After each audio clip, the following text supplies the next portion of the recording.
take it away. All right, groovy. I just pressed happening now on the Facebooks. All right, hello everyone. Matthew Hegum. I am one of the co-founders of the Accounting Alchemy Network, and I am super excited to have you with us here today. Whether you're watching us live on Facebook, you're watching the replay, or you're logging in to join us for this awesome experience. This is I think our 5th or 4th. I can't even remember. We're doing April, a lot. May, June, July, 5th. Okay, this is, oh my, wow, time does fly.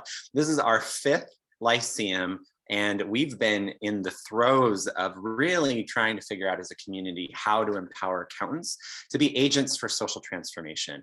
Many of you have tuned in to some of our previous webinars and sessions. We've had some awesome content posted on both our LinkedIn and our Facebook group on everything ranging from climate action and what you can do to make a difference to shift our world and what's going on in that regard, through to things like our interview with Masami Soto from B1G1, and how with a simple act of transacting like you already do, you can be giving back to the world around you. So we're super excited to continue that journey together with our guest today, Clayton Oates. I'll pass it over to Ingrid Edstrom, who's going to do a little bit of an introduction and kick us off. And yeah, just enjoy. This is going to be a good one. Over to you, Ingrid.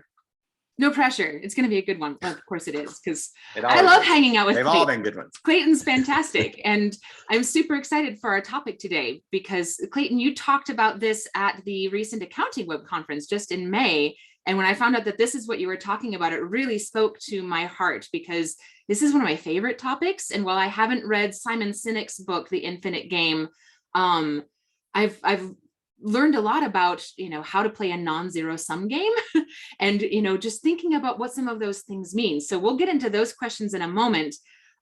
First, I would love it if you would introduce yourself to anyone who's watching out there, since maybe not everyone knows you and everyone needs to know you. So on a needs to know basis. Well, g'day, Ingrid and Matthew. Thank you so much for having me on the Lyceum today. It's just an absolute pleasure to be here with you guys. And, I've been watching from afar, as you can tell from the accent. I'm from the south, south of the equator, that is. So Australia. And having known you guys, for, well, close to a decade, I suppose, with Matthew, and close to it with you, Ingrid, and getting a chance to see you guys at, at accounting tech conferences in North America. And Ingrid, you've come out and visited us here in Australia, which was an absolute pleasure to host you out here a few years ago. So I just background really fairly simple, probably similar to many backgrounds of people listening today.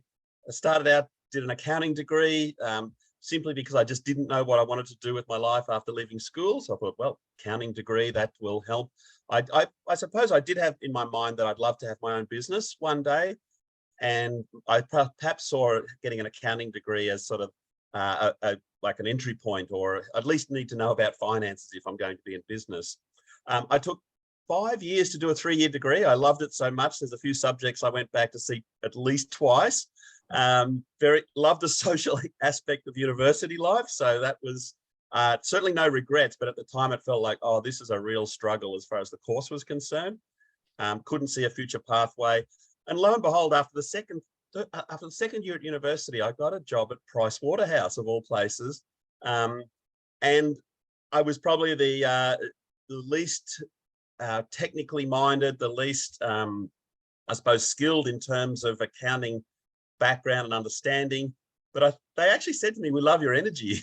And okay, that's sort of a backhanded compliment in terms of accounting skills.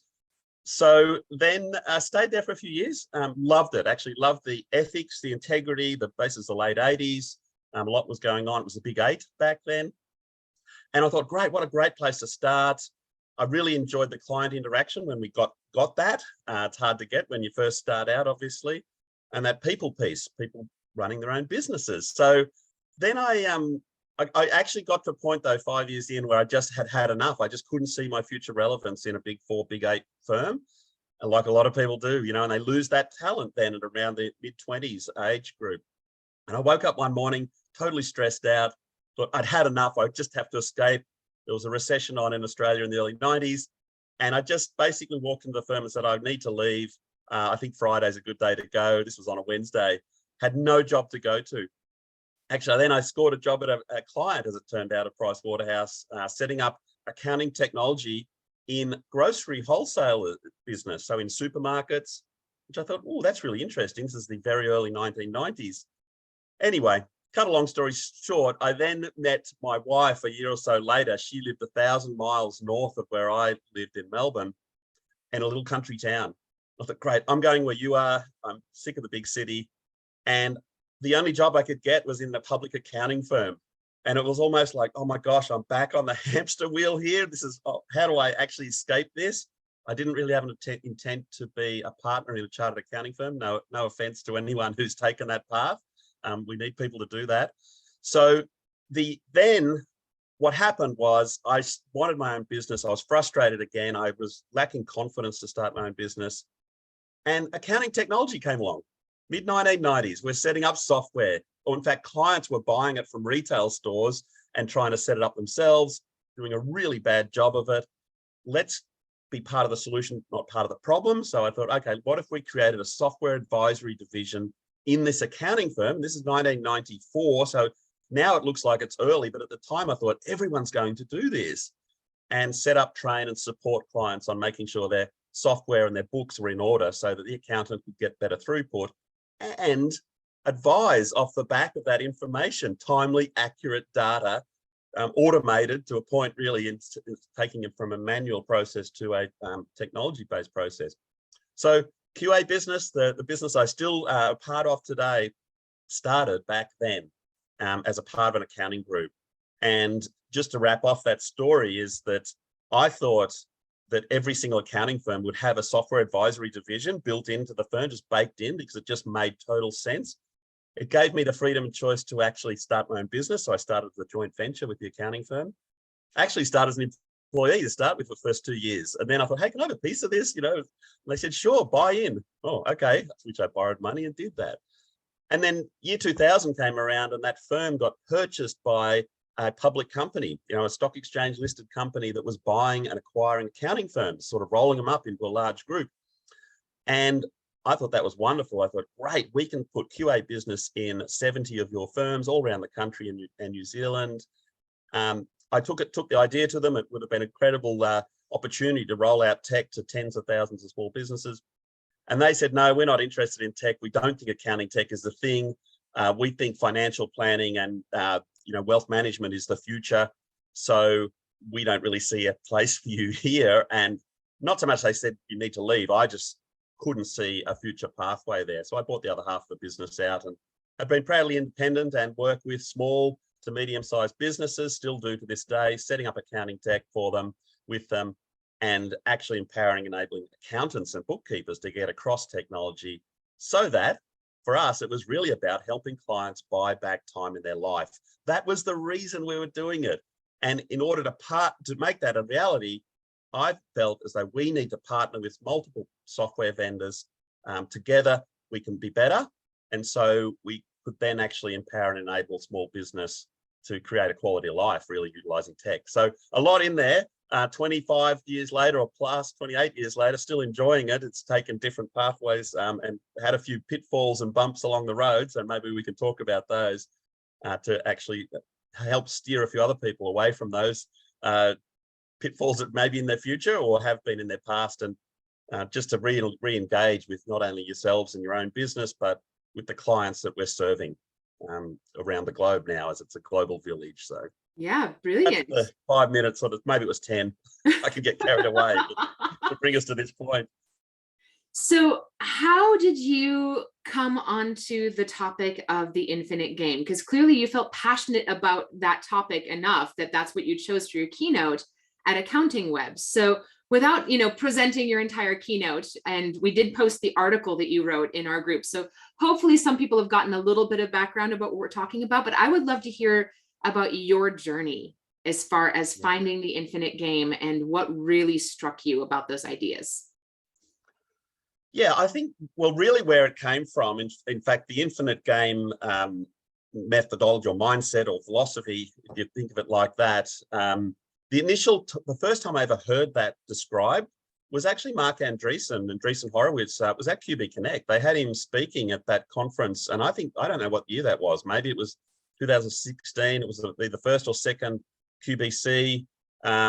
And I was curious because I'm thinking he looks through a lens as to try to determine, is this founder and this organization playing either the finite or infinite game? And it's like, whoa, hang on, what is that? And I need to go deeper and try and understand that. Now, quite at the same time, actually, I was grappling with the change that was happening in our industry and profession and partnership with accounting tech providers, particularly. And I was looking for a lens, or I was looking for a rationale, I was looking for a reason as to why do some partnerships last for seemingly ever. And we have partnered with multiple software vendors right from the get-go. We chose multiple vendors because we felt as though clients had different needs. But we wondered, and we've seen over the last 28 years, some of those partnerships still exist today, and some of them have failed miserably. And it's emotional, it's very disheartening when a vendor professional relationship actually falls apart. It's almost like a divorce. We've got this marriage that we've got, and then suddenly something happens. And so I wanted to understand, what is that something that happens? Was it there all along? Was it something that we were ignoring just because we're so close to the situation? Were there misaligned values perhaps right from the start? How could I actually put a methodology over the top of some results and outcomes that I was seeing after 30 years in the accounting tech space? And when I read, in fact, it wasn't Simon Sinek's book, and that is the sort of, there's two books really. One is Finite and Infinite Games by James Cass, and it was written right back in the mid 80s. And that was what Andreessen was referring to. And when you see one of these people that you sort of, know that they know something that you don't know, and they drop a breadcrumb, you think, oh, okay, I better go and actually go a little deeper in this. So I read the book. I am an avid reader, although university days, I'd never read a book till I was around 23 years old, and I've sort of got hundreds of them in my back pocket now, which has been life-changing. So this book actually articulated two different types of games that people, organizations, countries, groups of people tend to play and congregate at two: finite and infinite. And, when you think about it, how they sort of describe it is these two games are going on all the time. And so we need to work out, okay, which game are we actually playing? And we tend to sort of sometimes straddle both, and that can be a really challenging position to be in, almost living a duality. So getting back to it, a very basic form is that these two games, what are they? So if you think of it, a finite game, or let's think of an finite game first. So finite game is, the purpose of that game actually is to finish the game. It is for someone to win, someone to beat the other person or the competition, to take over, to actually, finish the game, So, and you think of looking at through the lens of a corporate, maybe taking over their competition, beating their competition, and, outlasting them, having more oxygen to survive, really trying to actually finish the game and eliminate the competition. The other side, which I think the accounting profession en masse has been playing for now more than 500 years, is the infinite game. And the infinite game is, there is no limit to the number of entrants. In fact, the more people that join the game, the better the game becomes. The purpose of the game is to continue playing the game. It is, when you talk about zero sum, think of maybe finite as zero sum, and infinite as just abundance. And so the more that people come into the game gets better and stronger and more enjoyable to play. The purpose of playing that game is just to continue playing the game. Now, I don't want to trivialize this when it comes to our professional relationships with our clients, but, we see this with some clients. We've had them for forever, although I'd always viewed clients as a forever relationship. And it's at the prerogative of the client to perhaps depart from that relationship, or it's certainly our prerogative if we feel as though there's an ethical misalignment, and it's really our responsibility to actually finish that relationship if there's something that's incongruent with us as a person and our core values. So it's important not to continue playing a game which is obviously finite in the view of the other player, just because we feel as though we're going to get some net benefit from it. and because eventually I think, well, I know, is we need to call it, irrespective of the perceived cost to us. It could be money, it could be status and recognition and those sorts of things. But if you realize suddenly who you're partnering with is playing a completely different game to me, eventually this game is going to end, because that's their reason for being. They're the raison d'etre, to actually is to finish that game. And so just to sort of bring it back to accounting and technology and partnering, with vendors, for example, I viewed us as playing an infinite game. I look back at that now. We're infinite game players. It was born into me, I suppose, back in those Price Waterhouse days, or even before, just with having sort of been associated with a family business of being farming and primary production, is that we're sort of custodians of this game, and we're sort of custodians of the present that's come from the past in order to create a better future. And I think that piece, when I see these partnerships and relationships where an accounting professional, tries to partner and coexist with a industry, being the accounting tech industry, I look at it, I sort of think, okay, how does an ethical-based profession that is essentially client-centric and service-orientated coexist with a sales-based, product-focused industry? And how can we sort of, are they two separate tram tracks that'll never meet, or can we have convergence there? And I've seen them get very close to touching and joining, but there's always been perhaps a healthy gap in some respects. I'm not saying every vendor is playing the finite game. They're certainly not. I don't believe that, but I know some are. And I also know, some accounting professionals are also playing the finite game, or believe they need to be playing the finite game, because they're following a playbook of someone who maybe they're following to the extent of just blindly following, and that's the way they play the game, so I should be playing the same game. So there's a lot of words in there. There's a lot of, hey, where did he go with this? I know when people see me speak, I love the Zig Ziglar quote that he says, I'm like a cross-eyed discus thrower. You never know where I'm going to land, but I'll keep it interesting along the way. So that piece to me was, I was looking for a lens to look through. Oh, why did these previous partnerships fall over? Are the current ones that I've actually got, can I determine that we are playing the same game? I know I'm playing the infinite game because I've worked out that's by definition, that's what I'm playing. Is the tech vendor and are my clients playing exactly the same? Are we on the same field? And when we're not, something will happen. Something will reveal the fact. And that may happen in the first year of the relationship. It may happen in 5 years in. It could happen in 25 years in. But eventually it will happen. And, that will cause us some challenges if we have no awareness and we're not conscious, that these two games do exist.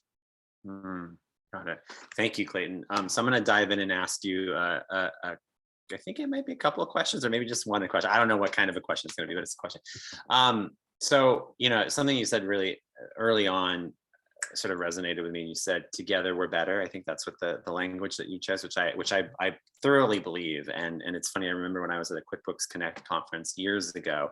I don't know if either of you were there. They were giving out these like bracelets with these rings with the word etched in them. And I remember together was the word. I don't know if everybody got the same word, but that was the word that I got. And it was really, really poignant, I think, for me. I'm very interested in partnership and collaboration.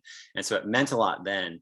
And as I think about this, this conversation about the finite versus the infinite game, and you've brought up the sort of context between how it doesn't work with if in the context of partnership, how it creates conflict. I'm curious. So I guess there's two questions here. One, I'm curious first, when you enter into a dialogue with a prospective client or a technology vendor or whomever, or even a partner that you're an employee that you're bringing on, or a new partner, how do you go about having that conversation of like, okay, which game are we playing? Like, is it just this explicit conversation? And so that's sort of the first question. And then the second question really sort of speaks to what you were spotlighting around the conflict around partnership, if there's not the same game being played. And that is, what are the implications of our profession not playing the same game together, or rather our profession playing the infinite game? What is the impact of us not doing that? Those are my two questions for you, Clayton. Yeah, I think that discernment first and foremost. I go right back to look. I was 25 years old when I'm double that plus some. Since then, when the accounting firm was interesting. The accounting firm had a very strong opinion when we started this division, or it was a separate entity that we started as well. And they had a very strong view on which partners we should partner with. It was the incumbent market-leading provider, because they felt as though that was sort of an easy entry point. Most of the market was using that product. Now, the tech was just really starting, but and there was also a client of the firm that had a mid-range product actually, and they said, well, you've obviously got to go with them because they're a client. And I said, hang on, wait, we just need to actually create our criteria. How do we create this filter? What are the questions we need to be asking? This isn't hey, let's get the most now. It's what if we want to be here in 10, 20, 30 years, and it's turned out we are still, so fortunately. So I basically created my checklist of questions, or how can I discern, how can I find out if these guys are going to back me up so I can back my client up? And I didn't know about finite infinite games, but I was looking at things. Is this going to be a partnership forever? Do I feel as though I could participate in the feedback loop? Have I met the founder, or do I know something about the origins of this entity and this company, their philosophy or their values, not the stated ones that everyone can put on their website or on their wall? What do they actually live? And so those things, looking back now as a 25-year-old, and I think I'd read some books and so forth that time, thinking, oh yeah, I need to ask these questions because this is my life. It's my life and my client's life. I've got as accounting professionals, why do we sort of pause or not go into, I hear a lot of vendors talk about, oh, the accountants are slow to adopt, or they're not doing this. The reality is they're actually going through a trust checking mechanism or process, which can be completely derailed if they sense or know or hear of something that could throw them off track there, because they are the custodians for their client. They are the gatekeeper, if you like. They see the role and a responsibility to ensure, look, I'm vetting this relationship because I don't want to walk back to my client or come back to them in a year's time and say, oh, that software product that I just was so excited about, they've gone out of business. Or they've, there was another play there that I wasn't aware of, and I've actually brought you into that game unknowingly. So I think you've got to ask the key questions. You've got to have some sort of confidence. If you write your checklist or write your questions that you need to want to ask, be bold enough to ask them and go find that inquiry. I think that was, whether it was just overconfidence or that wasn't it actually. I was just felt as though I'm not asking these questions necessarily for me, because I felt as though I could take some hits and being in business can be really challenging as it is. But what about my client? What if they came back to me and said, you didn't ask that, how come you didn't know about this? Or you've made that reference without actually full due diligence. So, and irrespective of what the market was saying you should do. So where I landed with that is, I interviewed these vendors, and with that criteria in place and put them through the filter.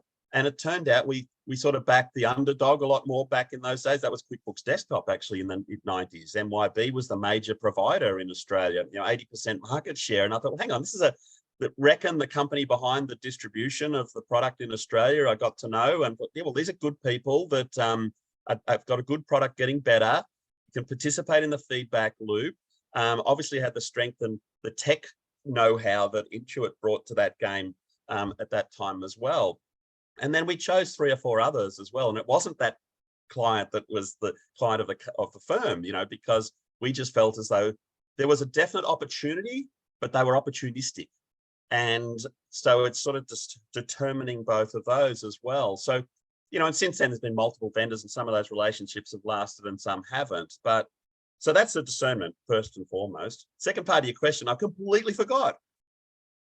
No, it's good. Okay, so yeah, I'm glad you ended with discernment, because I think what you're pointing to is one implication of the profession, which is the question, what are the implications of not playing the game? One implication is that you violate that discernment in relationship to your clients and what your obligation is to them.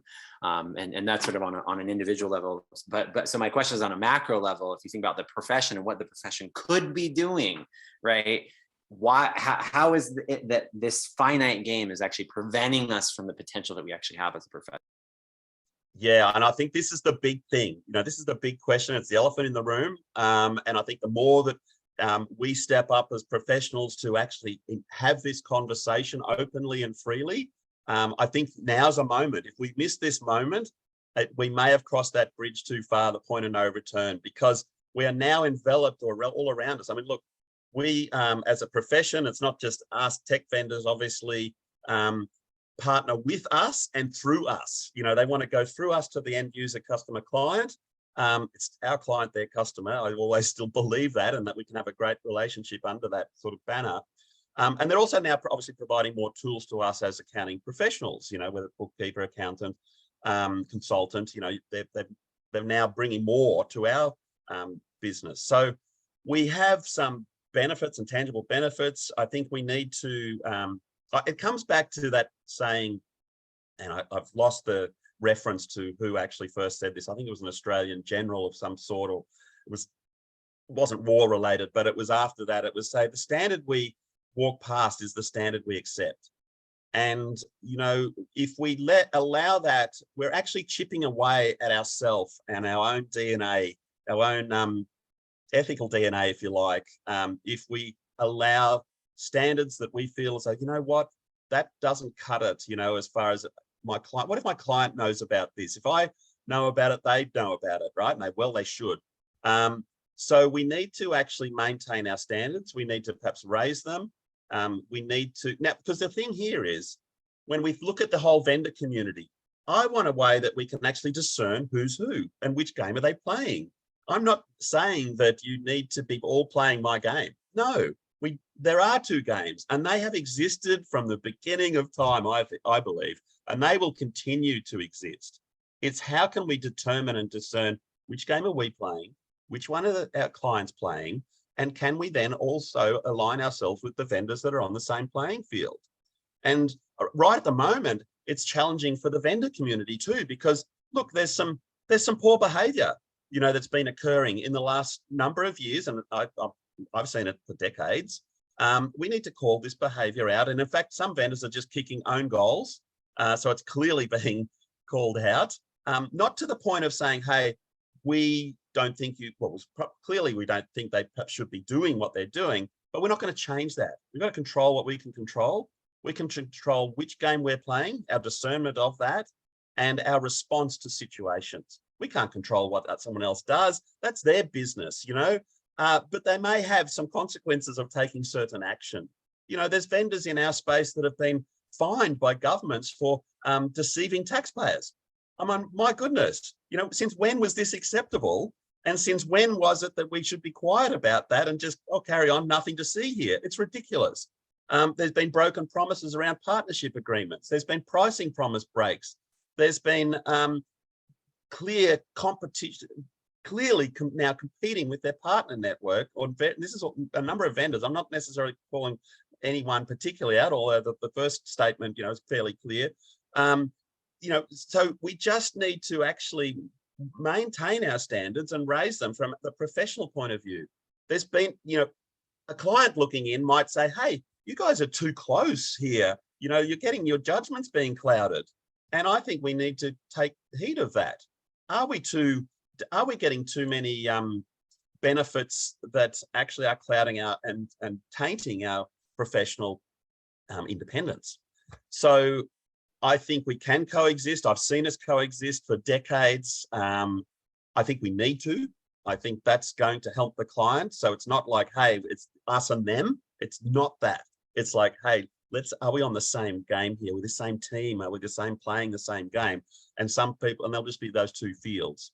So, I think those things are really important. And we've got to be bold enough to step into that for our benefit of our clients. We may take a hit on that. That gaslighting occurs in our industry. Content is removed from websites, clearly backing up something that we've discovered that's unethical, and then it just all disappears.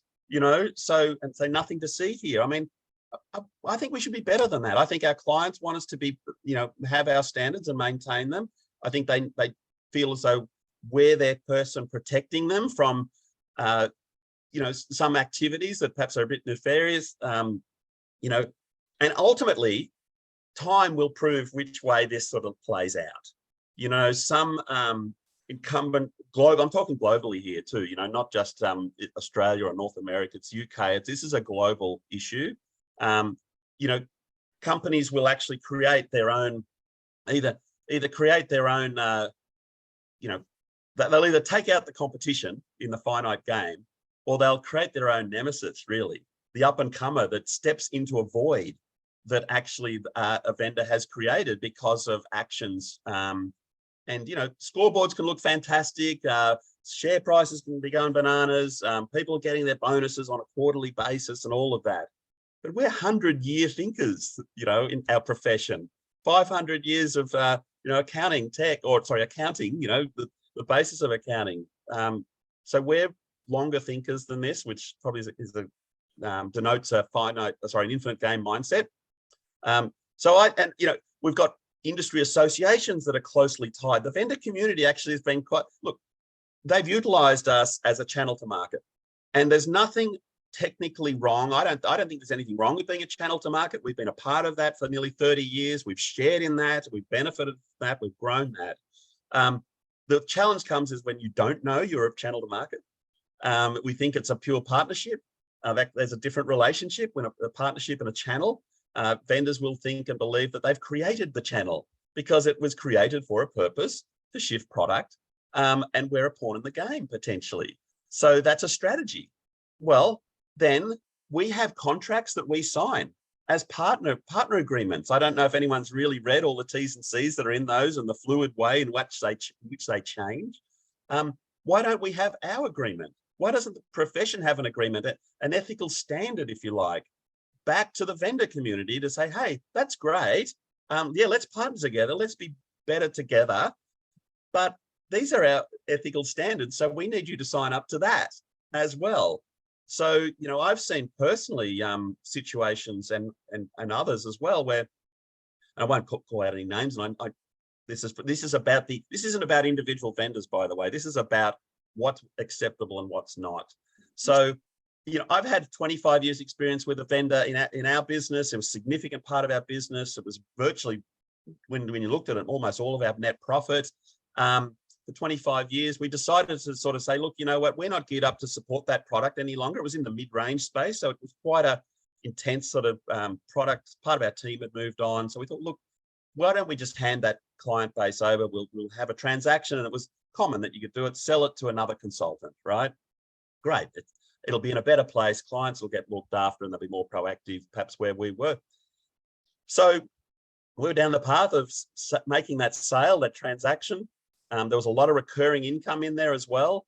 And then just at the last minute, when we were just finalizing the price between us as two independent consulting businesses, the vendor CEO, founder, sent our client list to that other consultant and said, go contact them, they're yours.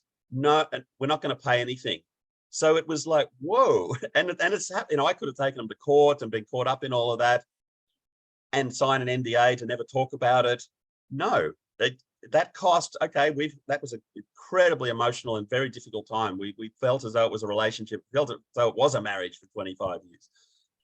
But when that happened, it crystallized. And then the company actually turned around and was sold. The vendor was sold 2 months later for a multiple that was off the charts. And so what is written into partner agreements, every one of our partner agreements that we all sign, either, you know, by activity or actually, that stops that. That stops a vendor taking your client list and actually moving it to someone else. And from what I've read and seen, there's actually nothing written in there. So they're the sort of things we need to sort of push back on and say, hey, as a profession, and I would have hoped that our professional bodies would have had something set up for this, but it's not really there. They're close to the game, whichever game, you know, as well. They even have some have vested interests in vendors, you know, so that's can potentially taint, you know, or stall implementation of these standards and enforcement of them as well. There's a conflict of interest. So there's a bunch of questions that I want to dig into in what you were just saying. First, I guess just a few reflections, acknowledgements, what you were saying about essentially tolerance being permission.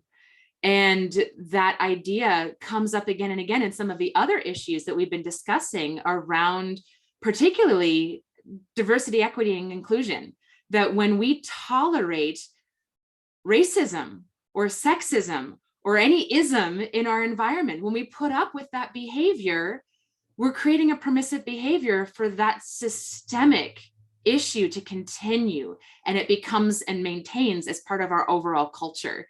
And I think that really what we're talking about with this infinite and finite concept, it's a cultural issue. And one of the big problems is that many of these mindsets around how the game is to be played are things that we were taught as children by the adults around us and how they were playing and what game they were playing. And I want to take this conversation just a little bit deeper, actually a lot deeper. I'm just going to call a spade a spade. We're going to get darn philosophical here for a moment, because something that we've been noticing in some of our conversations is that when it comes down to it, the story, the narrative of money and finance in our culture is a finite game. It's a zero-sum game. Where in order to win, other people have to lose. We have less than 1% of our population globally holding over 50% of the wealth. And those people are working to get more, hoarding it like dragons, as if somehow that's benefiting them or anyone else. And it's extractive of our planet, and it is oppressive to our people. And so we've got this zero-sum game going on that we have created a permissive environment for, and it is backed by the very systems of money and finance in our culture, simply because those are the stories we've been telling, as if those are the only stories to tell. But someone at some point made up those stories. If humans were to disappear from the planet today, money would disappear with us. It is a story that we tell, and we get to control that narrative, but we don't often take responsibility for controlling that narrative. So what we're trying to figure out is, how do we shift that story with accounting professionals who are kind of the stewards of the money story in our culture, leading that charge, recognizing that the accounting profession worldwide is mostly led by a small group of people who are actively profiting from maintaining this unsustainable status quo. How do we shift that into an infinite game? Well, yeah, look, great question. And the thing that sort of jumps out at me there too is when you look at, you think of wealth and those metrics of measurement of success that Western society predict,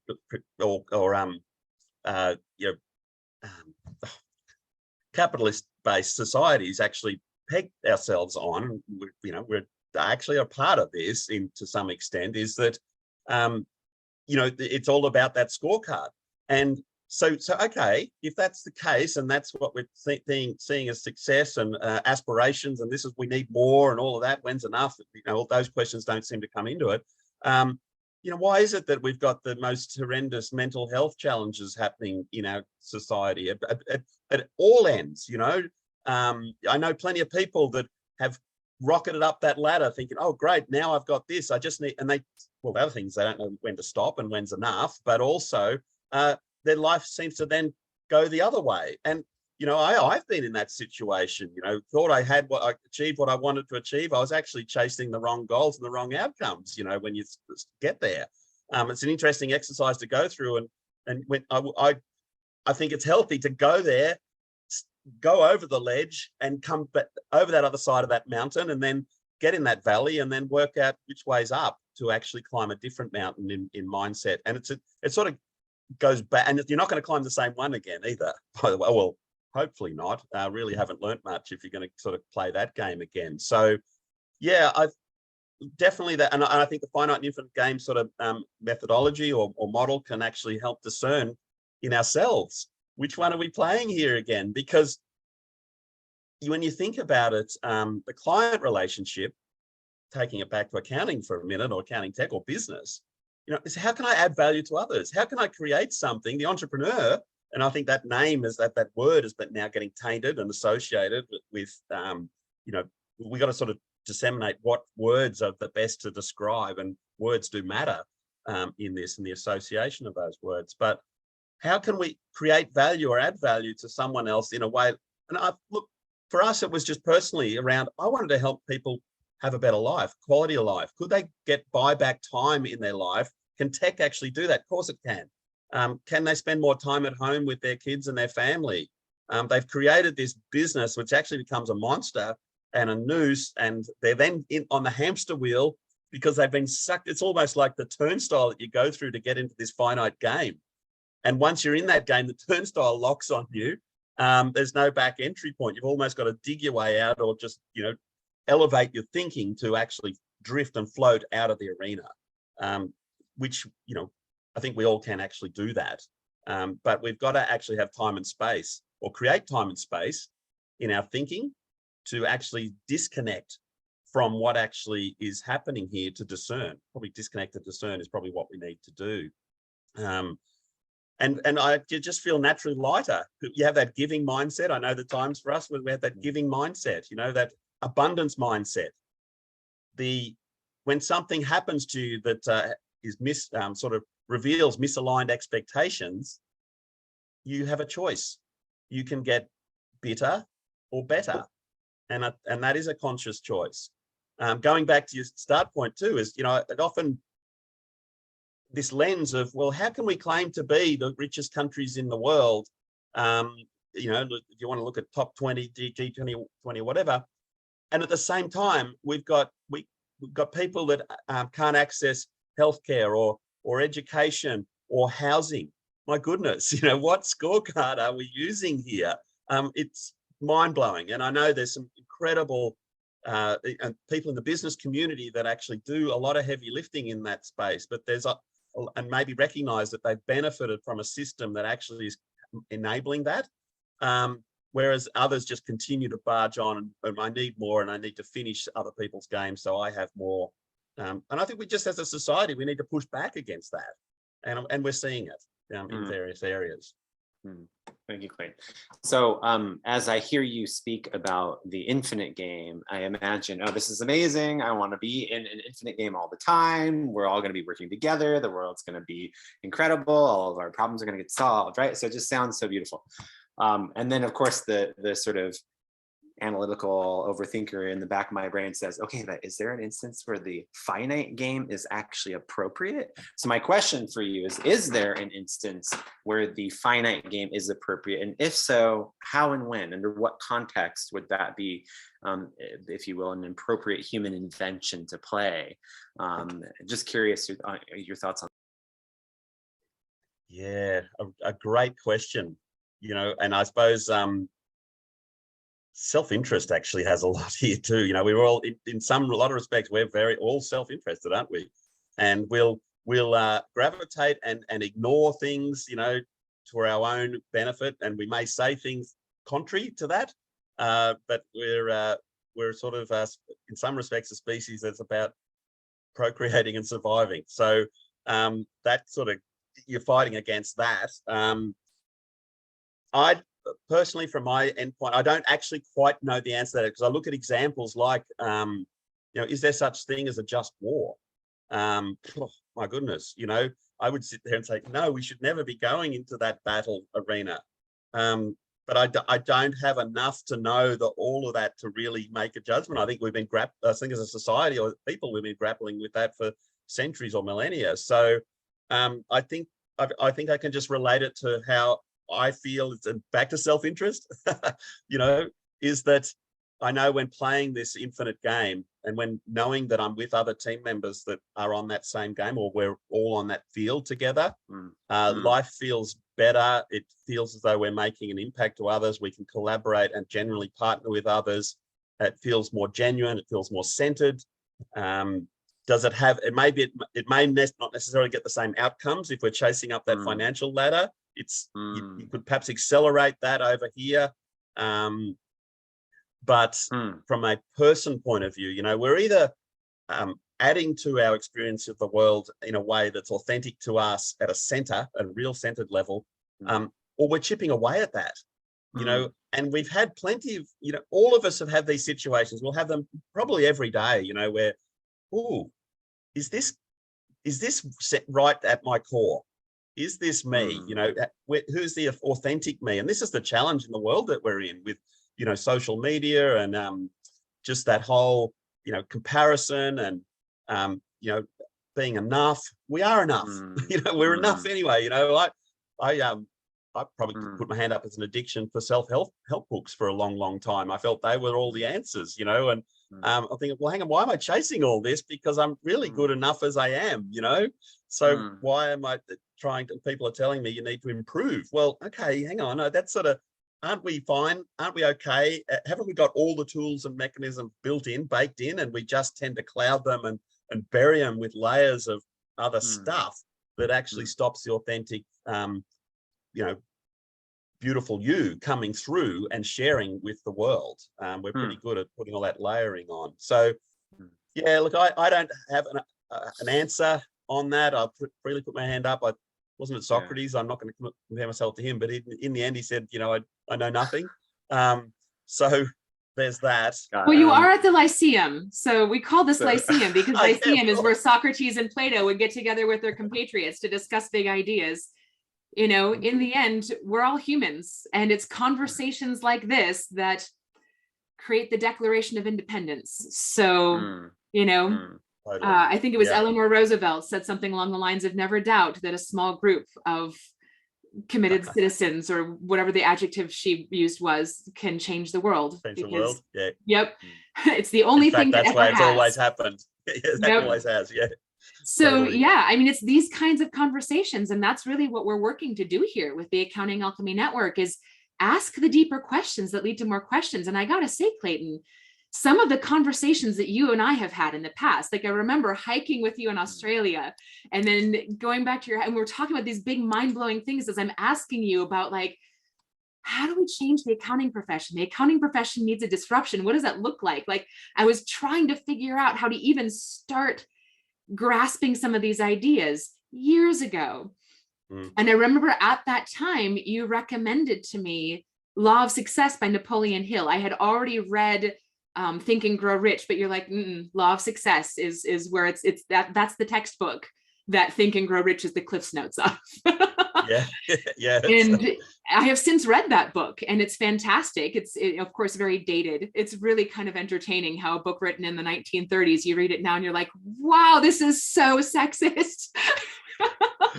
Oh yeah, like all those, you know, that's right, in context of the time. It's all those types of older sort of book. I mean, then you can go back, you know, I've been doing a lot of reading in, you know, this like Stoic philosophy, you know, with Seneca or Marcus Aurelius. And, you know, we're talking about people that have 2000 years ago and trying to work out life, which was fascinating.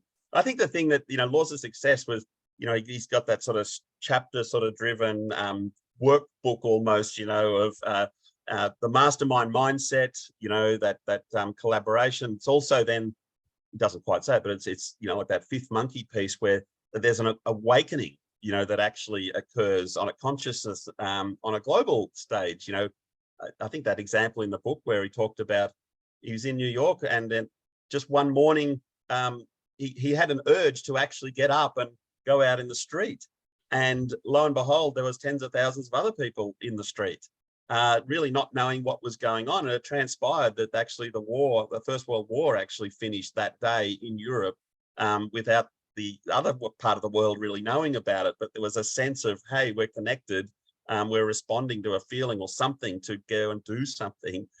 So I sense that we're at that moment. We've had those moments. We don't want to pass that up. You know, getting better together, you know, as you talked about there, Matthew. I mean, that's the thing, because, you know, I think we're right at the cusp here, you know. So it is going to require us to step into the future here and actually step into our power as people to ask the key questions. You know, we're not actually sort of saying to someone, you must change and we are going to force you to change and we're going to go into battle against you. I don't think that actually is a good use of our energy. I think if we just stand firm, and actually talk about the things that are not being talked about and actually bring them to the surface. And I just have a faith and belief that, if we do that, then we can actually start to enact, there'll be a movement of people. Yeah, I'm feeling the same way. I've had the same experience. At the moment, it's sort of this divide and conquer mindset, which is, the finite game player strategy of keep us all divided, and we'll keep them conquered. We can perform, we can herd them around. We created that channel anyway. We'll actually take it away from them if we want to. It's, my goodness. So we do, and there's a lot of people in our profession that haven't stayed.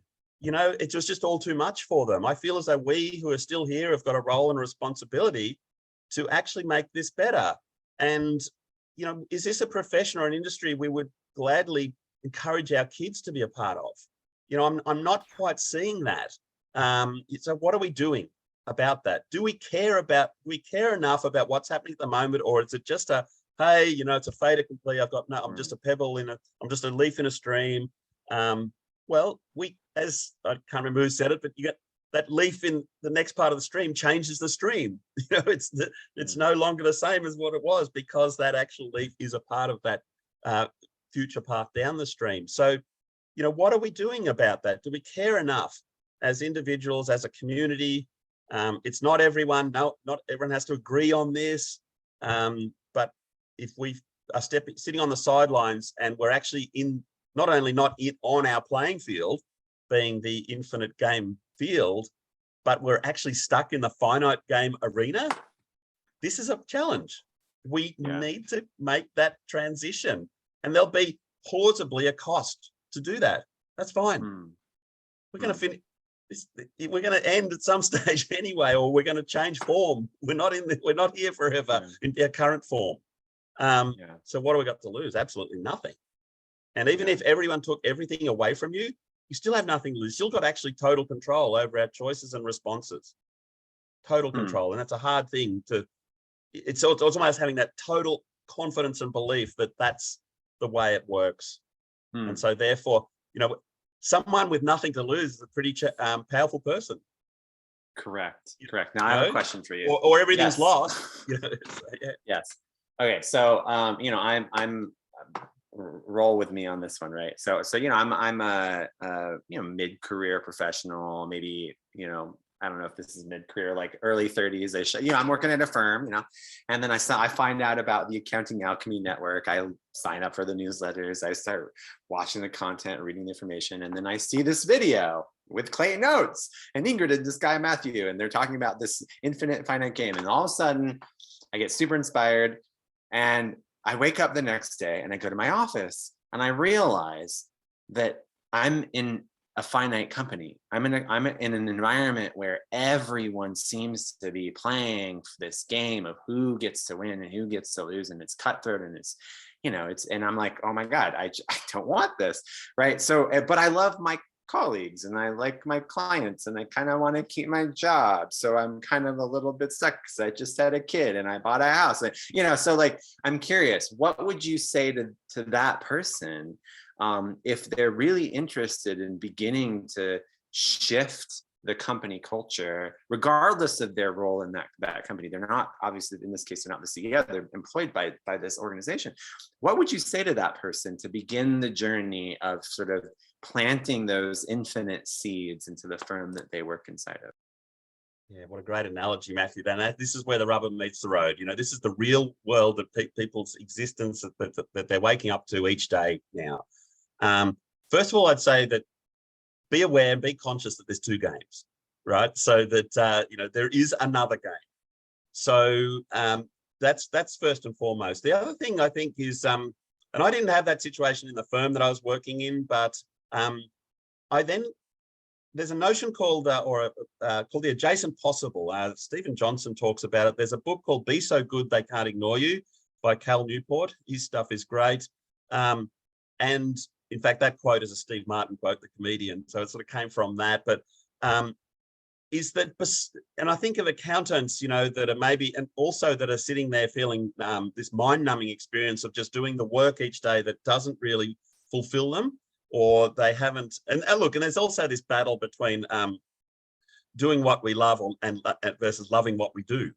So there's some sort of consciousness around that too. So we're going to straddle this a bit, but the adjacent possible talks about right beside us, there's this sort of shadowy future, like a small void perhaps that we just need to traverse to get to a new future, a new universe, a new paradigm, a new a recalibration, if you like. Now, what I see some people do is completely throw out their career capital and just go, you know what, I can't do this anymore. I'm out. I'm going to be a travel blogger, or I'm going to create an e-commerce store. And that can be a pretty hard thing to sort of, okay, as accounting professionals, we're also always trying to protect the downside risk. So think of it through that lens. So, okay, what could you be doing? I look at accounting tech, for example. I know in my situation was, I enjoy that. Because why do I enjoy it? Not just because it's accounting and technology. No, it's actually about tangibly making a difference to people's lives. This was the conduit. This was the enabler, the vehicle to do that. So is that being done currently? No, I could actually set something up with the firm perhaps, or I could just say, you know what, I'm going to go down that path, hang up that shingle. It's complementary, non-competitive to what you're currently doing. Maybe we could leverage from a client base, because and a lot of those clients are obviously playing the infinite game. Some are playing finite. In fact, probably the majority are playing infinite in small business, I tend to see. So that can sort of enable two things to happen. One is you step into a space and a future that's congruent with you. If you also feel as though, well, look, this firm is just, I can't even do that with them because then I'm going to be tied to a finite game associate, which ultimately it'll have to end. It will end at some stage. Now, you may just have to make that call and go, you know what? Well, you got to work out what's important to you. What am I prepared to live authentically in this infinite game, or am I prepared to actually live some sort of duality, which is incredibly painful, that's going to eat away at me until such time as I do make that change? It's eventually going to have to make it. Your hand will be forced, and and what I do see is when people don't make this decision, and I've been in this situation with some vendor partnerships that I've had to actually terminate, but I didn't want to, and then it took me ages, and then I realized, you know what, I need to actually move on from this. They're not going to change. I need to call it. And there's been two over the last 30 years that we've finished because of ethical behavior. And it was worth, and people go, wow, why would you part from that? Look at all that money. Forget that. That is totally, if you are thinking along those lines, you've got a problem.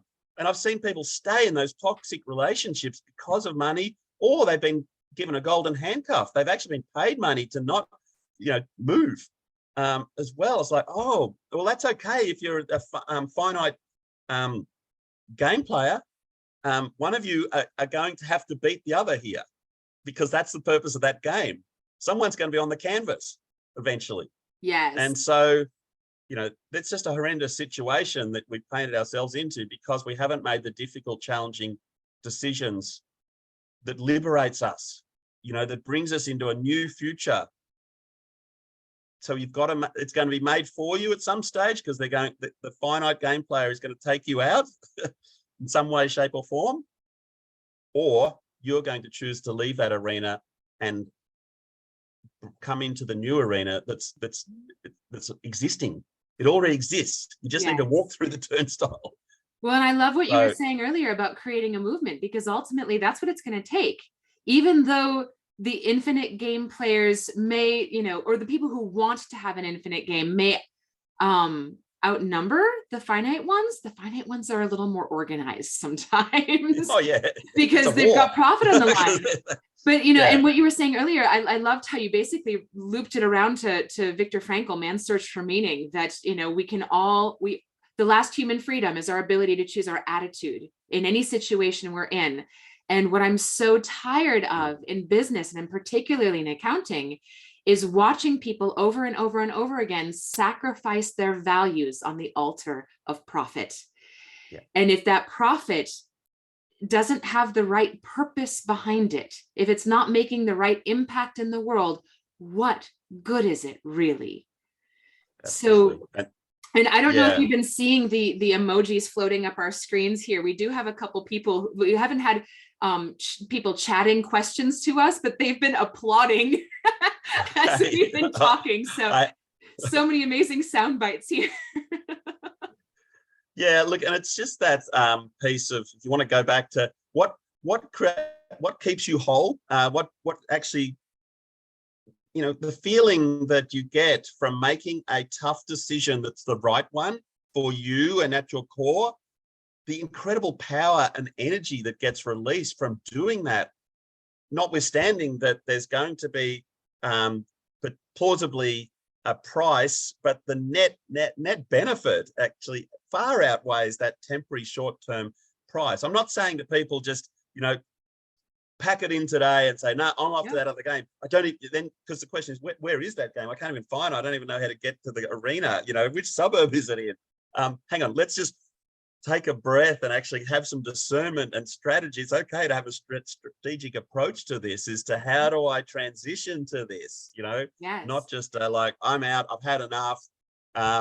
Although, having said that, I did that in my early 20s, and whilst it was probably, I looked at my parents, you know, they said, what are you doing? You know, no job to go to. And I said, it'll work out. And it's incredible how strong you feel once you make those calls. It's the universe basically says to you, oh, thank goodness, I've been waiting for you to actually tear that thing up. And this door over here is for you. You might have to knock on a few and just go through that discernment. But and don't jump back straight into the same pot, you know, into the same frying pan. You know, this is through desperation or whatever. Yeah. This is a moment for you to discern which way is the right way to go. And things just, you know, look, we probably all feel the same. We're all sitting here. When someone asked that question, you know, what would you change? You know, what would you do differently? What would you tell your younger self? I said, probably nothing different. I'm here right now. You know, everything is just a sort of this continuum of a journey. So, but there are moments when, and you know, if you have some time, create some time and space. I mean, you think of like Emerson at Walden, you know, he'd go and actually have time just to sit in nature. You know, just grappling with these decisions, find the space that actually talks to your soul, basically, in enabling you to make that decisions. For me, it's beach walks or nature walks, you know, and just to actually breathe and pay attention to the messages really that are from within or wherever that source is. But absolutely. Yeah. Well, and having been on your beach walks and nature walks, I can highly recommend the beach walks and nature walks in your area.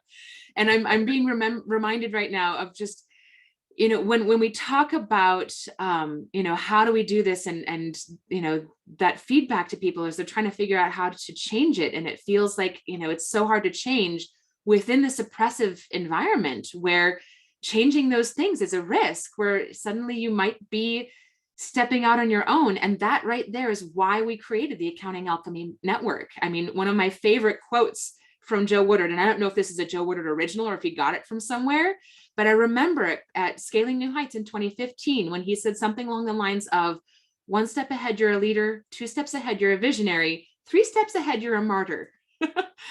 And we're dealing with some 3-step ahead topics here within our industry, within our profession. These are sometimes not popular ideas.